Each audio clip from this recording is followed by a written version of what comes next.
Hello and अस्सलाम वालेकुम। Programme talk shock के लिए मैं हूं एजाज सैयद और मैं हूं फखर दुरानी।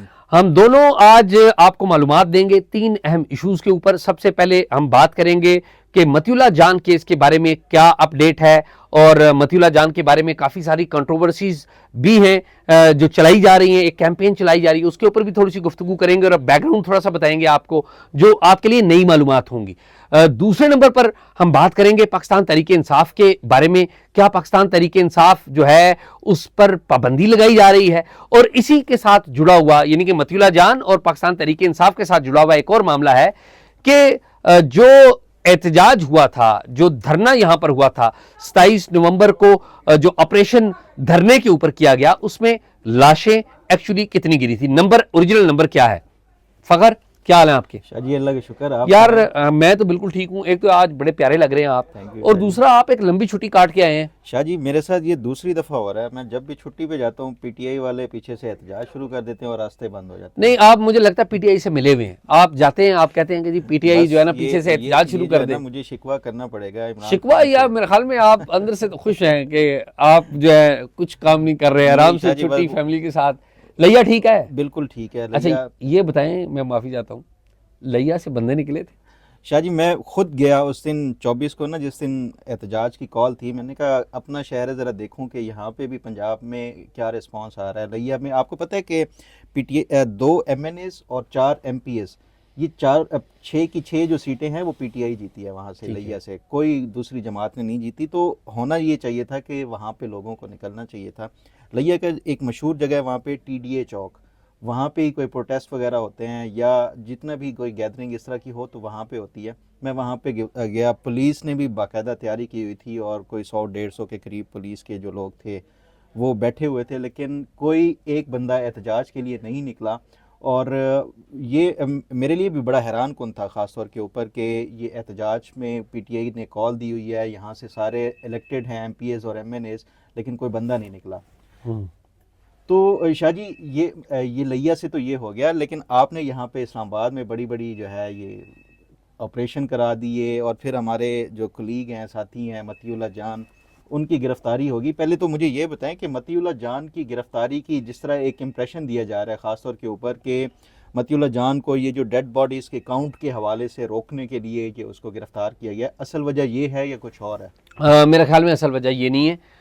पीटीआई का नैरेटिव ये है, और इत्तफाक की ऐसी बात है कि मतियुल्लाह जिस वक्त गिरफ्तार हुए हैं उस वक्त मतियुल्लाह इस स्टोरी के ऊपर काम कर रहे थे, यानी कि जो स्टोरी है कि वो डाटा इकट्ठा कर रहे थे। अच्छा, और मज़े की बात मैं आपको बताऊं, बहुत कम लोग हैं जो जानते हैं कि जो मतियुल्लाह ने डाटा इकट्ठा किया था उस दिन, उस डाटा के मुताबिक सिर्फ 5 अफराद की जो फोत होने की या डेड बॉडी की वहां पर इतला मिली थी, सिर्फ 5, यानी कि 3 पॉलीक्लिनिक से, और 2 जो मिली हैं डेड बॉडीज जो आई थी वो आई थी पिम्स में। ये जो सबसे बड़े हॉस्पिटल है जहां पर ये चीजें आती हैं, क्योंकि मार्चरी भी सिर्फ पिम्स में है, ये याद रखिए। यानी कि लाशें जिस जगह पे स्टोरेज की जाती हैं वो मार्चरी पिम्स में है। जी हाँ, वो मुर्दा खाना, वो वहां पर सबसे बड़ा मुर्दा खाना वही है। तो कोई इस पे मैं थोड़ा सा आपको बता दूं, थोड़ा सा सॉरी इंटरप्ट कर रहा हूँ। ये जो मॉर्चरीज़ की आप बात करें ना, मैंने आज पिम्स की भी और पॉलीक्लिनिक दोनों के जो ऑफिशियल्स हैं उनसे बात की। जो पिम्स की मॉर्चरी है ना, उसकी जो कैपेसिटी है 10 रेफ्रिजरेटर्स हैं इनके पास, तो 10 डेड बॉडीज़ रखने की इनके पास गुंजाइश है। फिर मैंने पॉलीक्लिनिक का भी पूछा तो पॉलीक्लिनिक के पास भी है, लेकिन बहुत छोटी, 6 उनके पास जो रेफ्रिजरेटर्स हैं, यानी 6 डेड बॉडीज़ रखने की। फखर टोटल वफाकी दारुल हुकूमत में 16 डेड बॉडीज़ रखी जा सकती है। फखर जो पिम्स की जो पुराना जो रेफ्रिजरेटर था ना, उसका मैंने मुख्तलिफ लोगों से बात की, उन्होंने कहा जी बहुत ही हम करें ना ये जबरदस्ती तो 50 बमुश्किल कर पाएंगे, 50 से ज्यादा कर भी नहीं सकते। मतलब ये ऐसा है कि रेफ्रिजरेटर से बाहर भी कर रहे हैं ऊपर नीचे। तो इशू ये है कि जो पिम्स है उनके पास नए रेफ्रिजरेटर्स लगे हैं, पुराने रेफ्रिजरेटर्स उन्होंने ख़त्म कर दिए हैं, बड़ा नया वहाँ पे सिस्टम लगा। तो वो आपने दुरुस्त बात कही कि वो उनकी कैपेसिटी नहीं। मतियुल्लाह उस दिन जो तहकीकात कर रहे थे उसमें 2 पिम्स में और 3 जो पॉलीक्लिनिक में उन्होंने तस्दीक की। ये मैं नहीं कह रहा, ये जो उनकी मतियुल्लाह के साथ साकिब थे वो कह रहे हैं। अच्छा, और चूंकि मतियुल्लाह को उस कॉन्टेक्स्ट में गिरफ्तार किया गया कि पीटीआई एक तरफ शोर मचा रही है या उनका एक दावा है कि जी सैकड़ों कत्ल हो गए, वो अपने उसके लिए यूज कर रहे हैं, ऐसा ही है। तो और सोशल मीडिया के ऊपर वो चल रहा है, तो मतीउल्लाह को उस कॉन्टेक्स्ट में उस दौरान गुफ्तगू की गई, तो अब इंप्रेशन ये बनता है। लेकिन मतीउल्लाह से जो हमारे ताकतवर हल्के हैं वो नाराज थे। एक इंटरव्यू जो मतीउल्लाह ने 2 रोज पहले किया रेंजर्स एक सफीर नामी शख्स का, जो कि रेंजर्स का एहलकार, रेंजर्स के साथ जो एक सिविलियन मरा था, वो क्लेम कर रहा था कि मैं उसका भाई हूँ। अच्छा। मैं इत्तेफाक की बात है उस वक्त मैं मौके पर मौजूद था और मैंने भी वो इंटरव्यू किया अपने टॉक शो पे। जी, मैंने भी वो इंटरव्यू किया, लेकिन उसी बंदे से। और इत्तेफाक की बात है, ये सुबह हमारी मुलाकात हुई है उस बंदे से तकरीबन 3:45-4 बजे के करीब, ठीक है। लेकिन मेरे लिए हैरानकुन बात ये थी कि मैं जब उधर गया तो मुझे पता लगा कि ये विक्टिम का भाई है, यानी कि वहां पर 3 रेंजर्स के एहलकार और एक एफसी का एहलकार की डेड बॉडी थी और एक सिविलियन था। और ये जो सफीर साहब हैं इन्होंने कहा जी मैं सिविलियन का भाई हूँ, सगा। जेन्युइन वाकई था वो सगा भाई। मैं भी आपको बताता हूँ, मुझे नहीं पता कि वो सगा भाई था या नहीं था, लेकिन वो जिस तरह क्लेम कर रहा था तो मैं भी एक दफा हिल गया। एक होता है ना, एक बंदा कह रहा है कि यार मैंने बार बार उनसे सवाल, मैंने कहा देखें ये पॉलिटिकल पोलराइजेशन की बात है, आप ये जो बात कर रहे हैं। और वो क्लेम क्या कर रहे थे वो साहब, उन्होंने सफीर साहब ने ये क्लेम किया, उन्होंने कहा कि ये जो मेरा भाई है और मेरे सामने रेंजर्स की और पुलिस की जो गाड़ियां हैं वो आई और चढ़ गई, ये उन्होंने क्लेम किया। लेकिन मैं एक शेकी जिसे कहते हैं ना, मैं क्यों शेकी हुआ? अब सवाल ये है कि मैं शेकी क्यों हुआ? मैं इसलिए शेकी हुआ कि ठीक 2 घंटे पहले मैं 26 नंबर चुंगी पे था, ठीक है। 26 नंबर चुंगी पे जब मैं पहुंचा तो वहां पर मुख्तलिफ लोग खड़े थे, वहां पर ये बंदा मुझे मिला था और मैंने इसलिए इसको आइडेंटिफाई कर लिया कि इसने वहां पर गुफ्तगू मेरे साथ की थी और इसने कहा था मैं 9 मई के मुकदमे में 1.25 साल जेल रह के आया हूं। अच्छा। अब देखें, एक बंदा जो 9 मई के मुकदमे में रह के आया है और उसका एक सियासी जमात से एक मतलब इतना गहरा ताल्लुक बड़ा गहरा ताल्लुक है और ज़ाहिर है वो एस्टैब्लिशमेंट का बड़ा, यानी कि हमारे सिक्योरिटी फोर्सेस का बड़ा सख्त नाक़िद है, जो ठीक है उसकी एक पॉइंट ऑफ व्यू हो सकती है। लेकिन एक इतना बड़ा कॉन्फ्लिक्ट और वो बंदा जो कह दे मैं चला दूं, तो मैं देन मैं ना इधर शेकी हूँ। मतीउल्लाह को शायद ये बैकग्राउंड नहीं पता था। अच्छा। ये वाला बैकग्राउंड मतीउल्लाह को नहीं पता था। मतीउल्लाह ने वो इंटरव्यू किया। बहुत सारे लोग कहते हैं जी मतीउल्लाह ने झूठी खबर नहीं चलाई। एक बंदा जो आपको क्लेम कर रहा है तो आप क्या करेंगे? अब इंटरव्यू चलाएंगे ना, अगर वो बंदा झूठा है। अच्छा, जो बात उस बंदे की जो गलत साबित हुई, और एक और बात बड़ी अहम है, ये एक्सीडेंट करने वाला एक शख्स है, उसका नाम है हाशिम, यंग बॉय, उसके पास एक निजी कार थी। अच्छा, और मजे की बात है उसका ताल्लुक पीटीआई से नहीं था। अच्छा। पहले तो नैरेटिव ये दिया गया ना कि ये पीटीआई का बंदा, उसका ताल्लुक पीटीआई से नहीं था। उसका मसला क्या था कि क्यों उसने गाड़ी चढ़ा दी? सवाल तो ये पैदा। मेरा एक सवाल मेरा भी है, उस टाइम क्या आमदोरफ्त ट्रैफिक की जो है वो अलाउड थी? वायलेशन में आप जाकर कर सकते थे। अच्छा। वायलेशन में आप जाकर वहां पर कर सकते थे। अब मामला क्या है? नहीं थे उस टाइम? नहीं, मेन जगहों पे बैरियर थे, लेकिन साइडें खुली हुई थी ना। अच्छा। तो लोग आ जा सकते थे, गाड़ियां भी आ जा सकती। मैं खुद गाड़ी पे गया हूं वहां पर। मामला ये है कि हमारे एक बड़े अच्छे ब्यूरोक्रेट हैं, फेडरल सेक्रेटरी रहे हैं, वो इंटीरियर मिनिस्ट्री में एडिशनल सेक्रेटरी भी रहे थे, शायद खाकान अब्बासी साहब के वो अजीज भी हैं। अच्छा, ठीक है, जफ़ीर अब्बासी उनका नाम है, मैं नाम ले रहा हूँ, ज़ाहिर है उस फैमिली पे तो बड़ा बुरा एक वक्त है। उनका वो पोता है जो हाशिम, जिसके गाड़ी का एक्सीडेंट हुआ। अच्छा, ठीक है, हाशिम नाम के बंदे की गाड़ी से एक्सीडेंट हुआ है। इस बात का मुझे बाद में पता चला। ठीक है, बल्कि हमारे एक बड़े अच्छे वकील दोस्त हैं अख्तर, वो उनकी वकालत करें, उन्होंने मुझे अप्रोच करके पहले भी बताया। मैंने एक आध बात पासिंग ऑन में जिक्र हुआ, तफसील से भी मैं जिक्र कर रहा हूँ। तो ये जो बच्चा है ये इसके मेंटल इश्यूज है। अच्छा, ये बच्चा नॉर्मल नहीं है, उसकी वो ट्रीटमेंट वगैरह वो करवाते रहे हैं, और भी इसकी सेहत के इश्यूज हैं, और इसके ऊपर काफ़ी जो जिसे कहते हैं ना मसाइल थे। और वो सॉरी मैं आपकी बात काट रहा हूँ, इतने मेंटल उसको इतनी महंगी गाड़ी और ये इस तरह खुले छोड़ देना, मेरा ख्याल है ये पेरेंट्स के लिए भी वो जिम्मेदार ऐसा ही है, वो जिम्मेदार है। लेकिन देखें ना, अब घर में गाड़ी खड़ी है, कोई भी आपका बच्चा, आप बेध्यानी में हुए तो बच्चा अनयूजुअली गाड़ी ले गया है, अनयूजुअल था ये। अच्छा, और अगली बात जो उससे भी अहम बात यह है कि जब ये वाकया हुआ है उसके फौरी बाद इस लड़के को उन्होंने पकड़ लिया।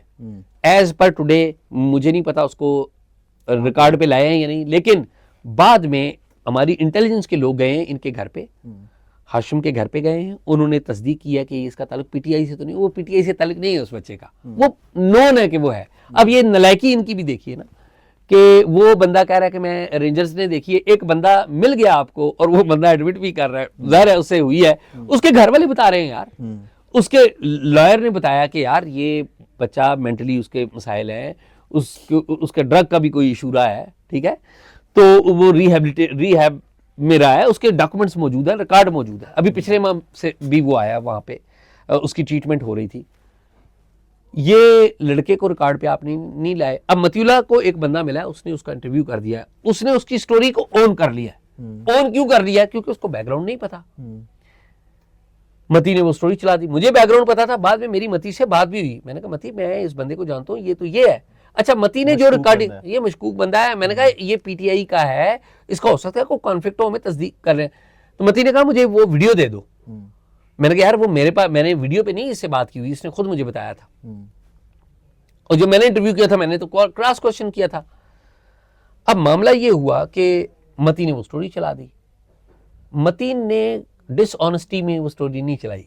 मती का मैं ये कहूंगा कि ये हुआ कि मती ने उस स्टोरी को ओन कर लिया, लेकिन उसके बाद में जब आपने क्लैरिफाई कर दिया वो फिर करना नहीं, वो लेकिन उस वक्त गुजर चुका था ना, स्टोरी तो ऑन एयर हो चुकी थी। ऑन एयर हो जाए, लेकिन अगर आपको एक दफा गलती का, ये जो भी एक मिस रिपोर्टिंग है या जो उस बंदे ने मिस रिपोर्ट किया या फैक्ट्स को वो गलत किया, तो मती को दोबारा वो क्लैरिफाई कर देना। मेरे ख्याल में मती, ये रिपोर्टर्स करते मेरा पॉइंट ये है कि मेरा ये ख्याल है मती लाजमी कर देता, टाइम ही नहीं मिला, अगले दिन वो काम हो गया ना, ठीक है, यानी कि उसी शाम काम हो गया, एक दिन गुजरा तो बीच में काम हो गया।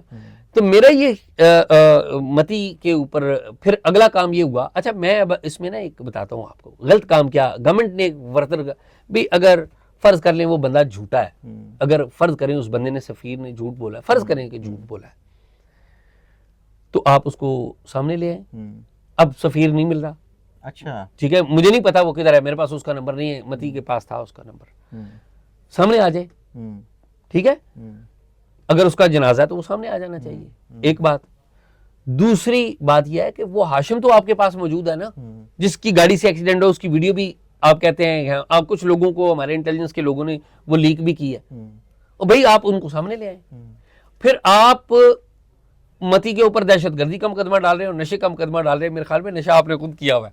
ये वाली बात जो है ना, मतलब हमने देखा कि इस तरह का राना सनाउल्लाह के ऊपर जो मुकदमा हीरोइन वाला हुआ, उल्टा ये सुब की उस टाइम की जो गवर्नमेंट थी उसको उठाना पड़ी कि इस तरह के बोगस मुकदमात जो है ना, मतलब मती को मैं भी उसी तरह जानता हूँ जितना आप जानते हैं, मती सिगरेट क्या ये ऐसी कहानी से सरासर दूर है। जी जी जी। तो ये जो एक मैं समझता हूँ कि बुनियादी तौर के ऊपर मतीउल्लाह जान को भी वो करना चाहिए था, जो जिस तरह आप बता रहे हैं कि वो सफ़ीर लड़का जो था उसका मशकूक था, बाद में ये एक क्लैरिफाई नहीं, लेकिन उस वक्त मती को पता, मैं तो वही बात बता रहा हूँ ना कि मती को तो उस वक्त पता ही नहीं था ना, जब स्टोरी वगैरह एयर होगी तो बाद में हमारी तो बहुत बाद में बात हुई ना।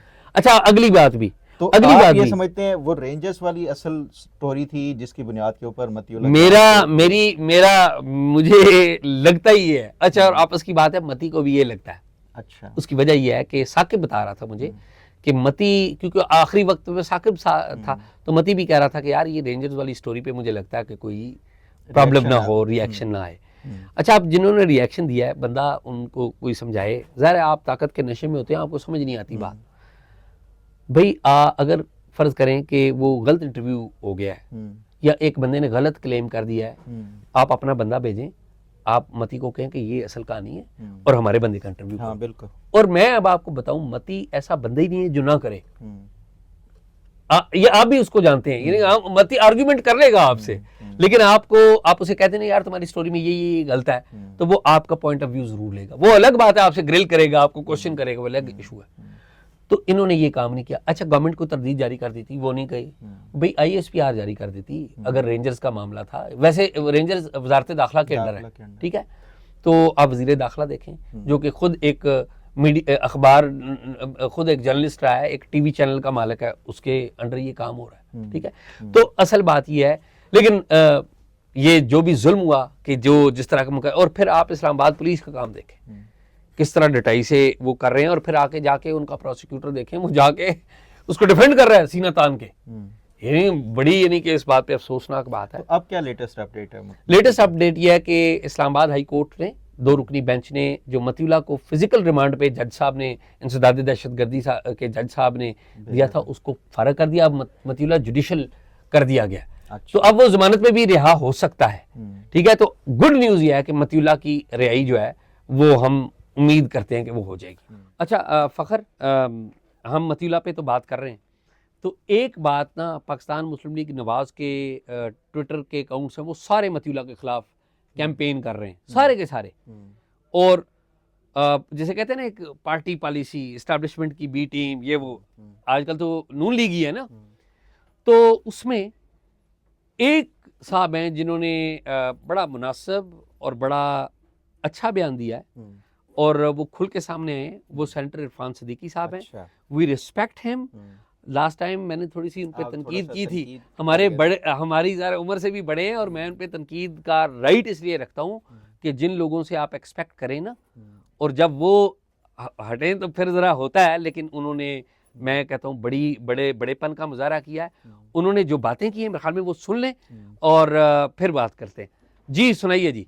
मैं तो ज़ाती तौर पे ये समझता हूँ कि ये चीज़ें नहीं होनी चाहिए।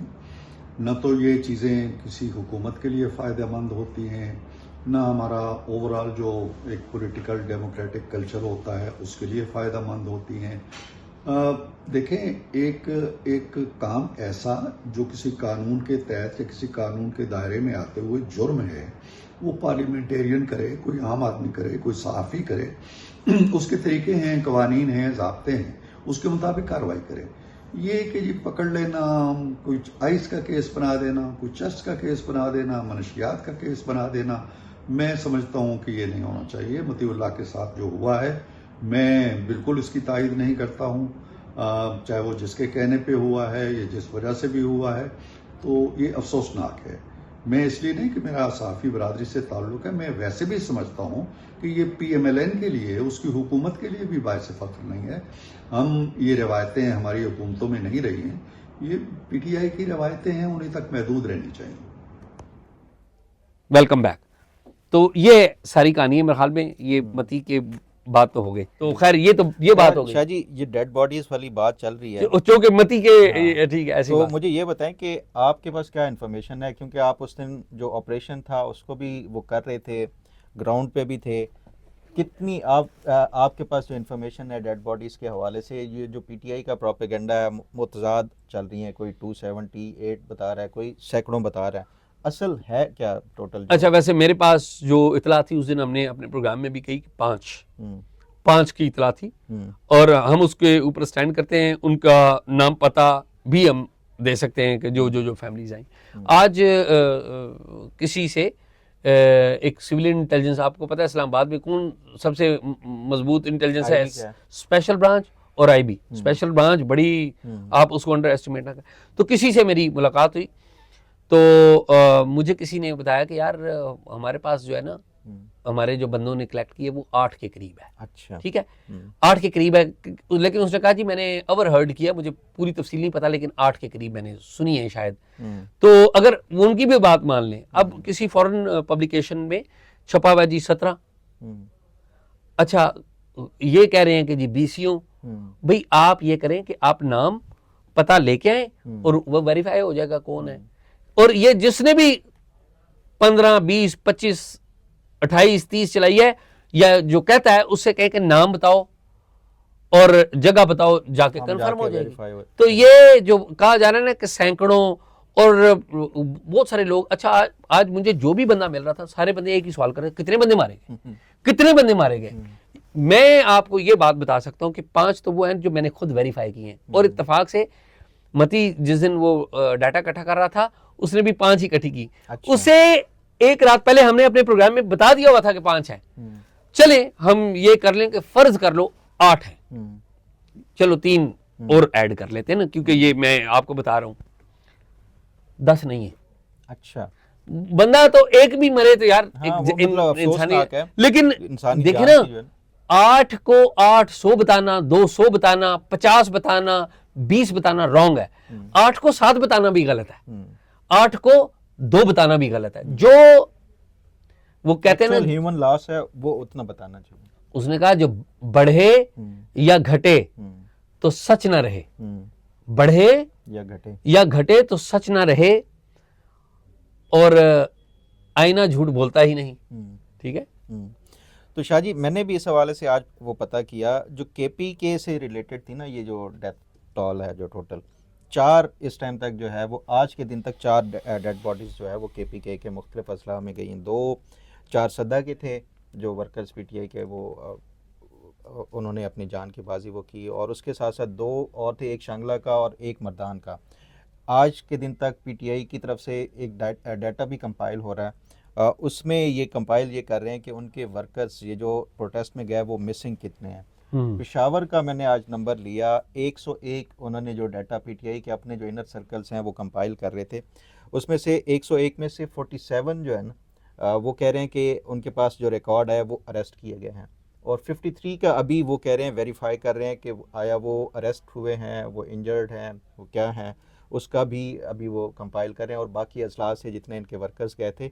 तो ये जो डेथ टॉल और उसका वो एक फिगर, वो मेरा ख्याल है कि ये अपनी एक जो नाकामी थी जो इन्होंने फाइनल कॉल वाली, वो उसको छुपाने के लिए इन्होंने एक लाशों वाला, मेरे ख्याल में नाकामी से ज्यादा ये जो यहाँ से भागे हैं ना, ये ह्यूमिलिएशन है ना। ये नाकामी तो छोटा लफ्ज है, मैं कहूँगा, मतलब ये मेरे ख्याल में ये जो ह्यूमिलिएशन है ना, तौहीन है ना इतनी बड़ी कि भागे आप।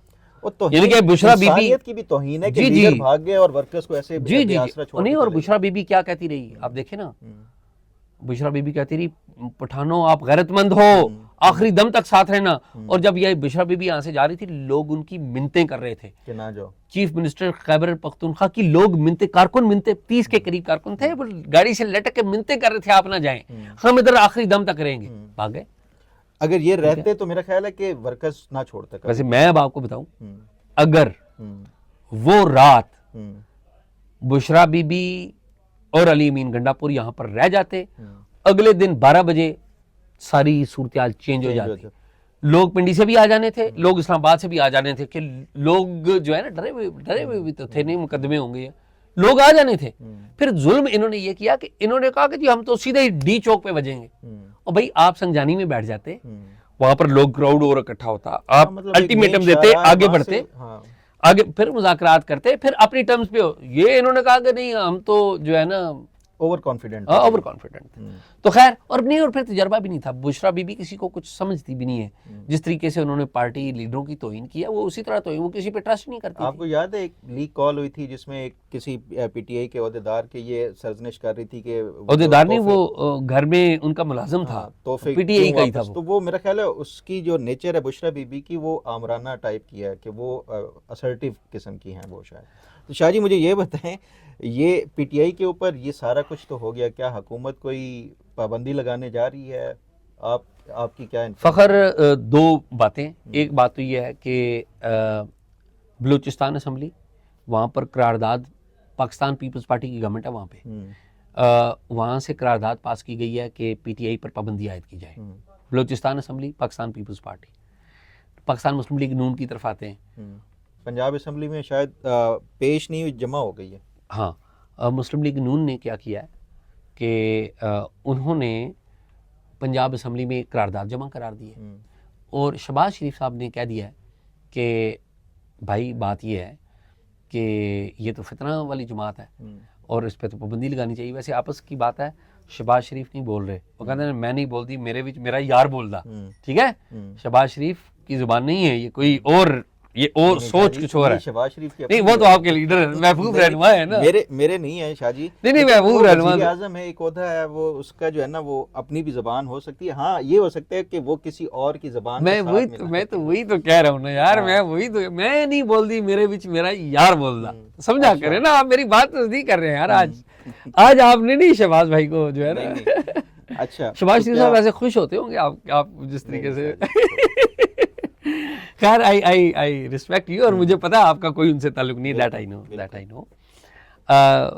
शहबाज जो फ़खर, मुझे ये लगता है कि अगर सोच तो है ना, ये सोच ये कासी हो रही है, नहीं ड्रावे वाली बात नहीं, मजाक नहीं है। अगर PTI पर इन्होंने पाबंदी लगा दी, क्या मसला हल हो जाएगा? नहीं होगा। लेकिन एक और बड़ा मसला पैदा हो रहा है, मैं आज बता रहा हूँ, पता है क्या मसला? खैबर पख्तूनख्वा में सबसे पॉपुलर जमात कौन सी है? पीटीआई। पीटीएम। अच्छा। पीटीएम है ना? पीटीएम एक जिरगा करती है, एक जलसा करती है। शाह जी वो पीटीएम सिलेक्टेड एरिया मैं सदरन में coming to the point. PTM की आइडियोलॉजी और पीटीएम सबसे पॉपुलर है। मैं अभी साबित करता हूं कि पीटीएम एक जिरगा करती है, जिरगे के अंदर पीटीआई आती है, पीपल्स पार्टी आती है, जेयूआईएफ आती है, जमात इस्लामी आती है, नून लीग आती है, नेम एनी पार्टी, एएनपी आती है।